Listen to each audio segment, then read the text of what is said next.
Hello and welcome back to this course, covering the exam topics for the JNCIS ENT certification. In this section of the course, we're reviewing high availability, what it means, and features to be used to facilitate a highly available network. In this lesson, we'll be reviewing what it means to have high availability. To do this, we need to define what availability is and what will reduce availability. Finally, we'll run through a brief overview of the features in Junos that facilitate highly available networks. So, let's jump on in. First up, what is system availability anyway? The availability of a system is defined as the percentage of time that the system is able to properly serve users of the system.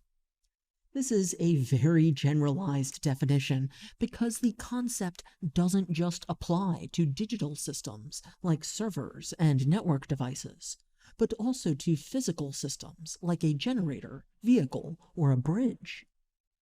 In the case of digital systems, availability is the percentage of time that the digital system is able to serve users the intended service, be it streaming movies, playing video games, accessing software, or any other service delivered by the system. In the case of networks, this would be the ability for network resources to communicate at sufficient speeds. Conversely, when the system is unable to deliver the intended service, it's said to be unavailable. The time period that a service is unavailable is downtime. And similarly, the time period that a service is available is considered uptime. At the bottom, we have a table showing availability percentages along with the corresponding amount of downtime allowable to achieve these percentages. Availability percentages are often described by engineers and documentation by the number of nines in the expressed percentage.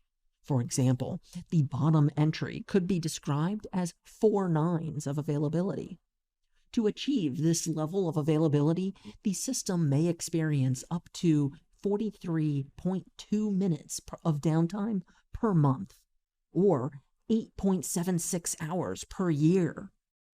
It's important to note that downtime calculations, which are the basis of historic availability reporting, are highly subjective between organizations.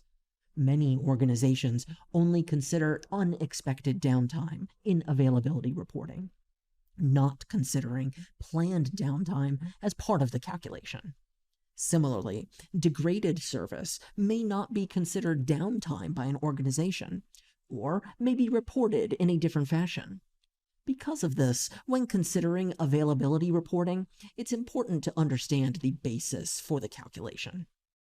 Let's move over now to defining a failure and a highly available network within the context of this course. A failure indicates a cease of normal operation, which may or may not affect traffic flow immediately. In the case of a failed chassis fan in a network device, this is unlikely to affect traffic flow immediately, though is still considered a hardware failure. Because of this, a failure may or may not impact availability of the network. The availability will only be impacted if the failure impacts the flow of network traffic. Finally, it's important to remember that a network device failure might not always cease traffic flow. It could cause traffic to simply be malformed. Depending on your organization's definition of availability, this might be impactful. Great. Next, let's review what it means for a network or network device to be highly available. Now, as you may have guessed, with availability definitions being subjective to the organization, saying something is highly available is also subjective. Oftentimes, when discussing device availability with other network engineers, I find that for something to be highly available, it must generally be able to continue forwarding traffic at an acceptable rate, with at least one detected major failure occurring. This failure could be bringing a routing engine offline for a software upgrade, or it could be a fiber optic line being cut, or a line card ceasing to respond, or an entire chassis ceasing to function. The criticality of the network loads processed by the network equipment and the focus from the organization on availability will dictate the level of redundancy required in your network. Many Junos devices support various hardware and software features that will increase availability. Many devices have redundant hardware components like power supplies, fans, and routing engines. There are also several software features that facilitate high availability, which we'll review both in the next slide and in future lessons. So, before we finish this lesson off, let's review the list of features that we'll be covering in more detail as part of the high availability section.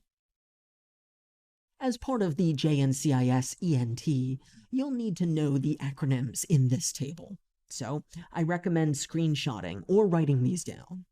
We won't cover all of these in detail, only a few of them in later lessons. Let's start from the top and briefly run through these. Graceful Routing Engine Switchover allows for Junos to be fully booted and ready to go on a redundant routing engine with kernel state synchronized. A very important note here, though, is that the redundant routing engine isn't running any of the Layer 3 or Layer 2 protocols yet, and doesn't automatically synchronize any of these protocol states with the primary routing engine. What it does synchronize is the chassis state. This means, in the case of a failover from the primary to backup RE when only GRES is configured, the interfaces on the PFEs will remain in their current state. However, all protocol adjacencies, like routing protocols or spanning tree protocol, will need to reestablish. This can cause a brief outage due to the delay in the propagation of routing information. This outage can be minimized or eliminated through the implementation of nonstop routing, or NSR. This feature synchronizes the Layer 3 control plane information to allow for a seamless transition from the primary routing engine to the backup. Similarly, nonstop bridging performs the same function as NSR, though for Layer 2 protocols instead of Layer 3. Moving down, we have Bidirectional Forwarding Detection, or BFD. This protocol is very simple and essentially just creates a keep alive message between nodes. The keep alive ensures each node is aware of bidirectional communication ability. The timer for the keep alive can be very quick, much less than 1 second, which can allow for very fast detection of link or intermediary device failures. Next, we have the Virtual Router Redundancy Protocol, or VRRP. This feature provides first-hop redundancy to end devices. VRRP sets up a keep-alive message between two routers and allows for the routers to share a single IP address. A primary router will respond on the virtual IP address when active. And if a failure is detected, then the backup router will begin responding to the virtual IP address to ensure the end devices are still able to access network services in the event the first hop gateway has failed.